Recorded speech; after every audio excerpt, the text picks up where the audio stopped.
know the 4 techniques of examination: inspection, palpation, percussion, and auscultation. These techniques can be used in the assessment of your respiratory system, but today we will focus on percussion. According to Bates, percussion is one of the most important techniques of physical examination. It sets the chest wall and underlying tissues in motion, producing audible sounds and palpable vibrations. Through this, it helps you identify the state of the area percussed, whether the underlying tissues are air-filled, fluid-filled, or consolidated. Before we start, let us first discuss the 5 different percussion notes and their characteristics. First, the flat note. It is soft, high-pitched, and short in duration, normally heard over bone structures. Second, the dull note. It is medium in intensity, medium-pitched, and medium in duration, normally heard over denser organs such as the liver. Third, the tympanic note. It is loud, high-pitched, and longer in duration, normally heard over the stomach. Fourth, the resonant note.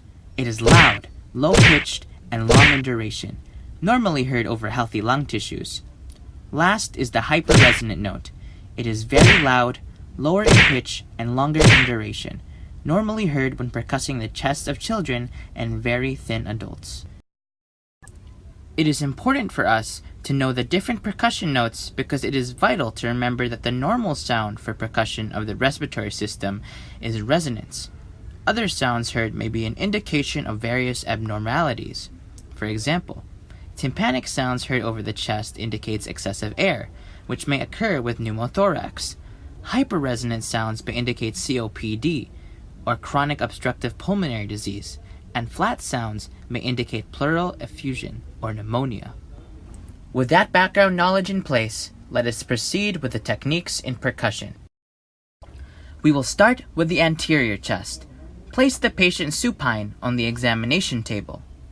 Hyperextend the middle finger of your non-dominant hand. This is referred to as the pleximeter finger. Press it firmly on the intercostal space or on the lung surface to be percussed.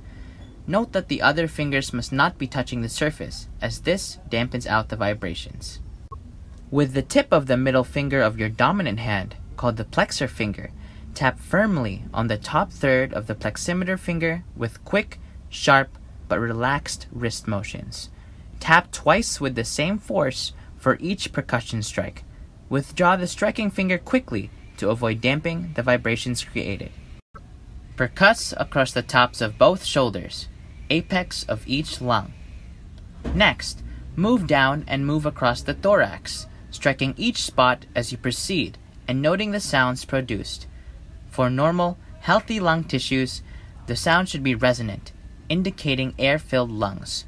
Repeat the percussion at 4 and 5 levels, comparing each lung level side by side. Make sure to note the location of the liver to avoid any false positive dullness finding. The same techniques will be used for the posterior chest wall. Place the patient in an upright seated position with arms crossed to the shoulder. This is to help pull the scapula away from the percussion field. With the same technique shown in the anterior chest, percuss in a ladder-like position.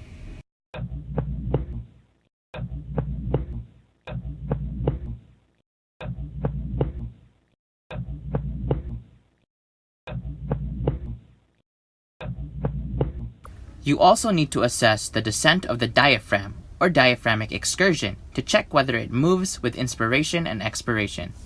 First, determine the level of diaphragmic dullness during quiet respiration. In sitting position, have the patient take a deep breath and exhale fully, then hold it.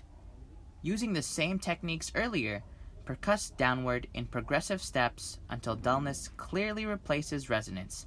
Mark this area. With this technique, you are identifying the boundary between the resonant lung tissue and duller structures below the diaphragm.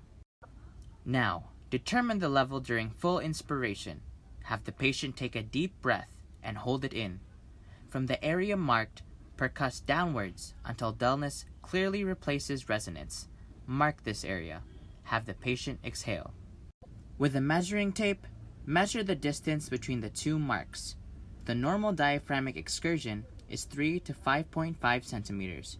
Distance of less than 3 to 5 centimeters may indicate conditions such as pneumonia or pneumothorax. We hope you learned a lot in our video. Happy percussing!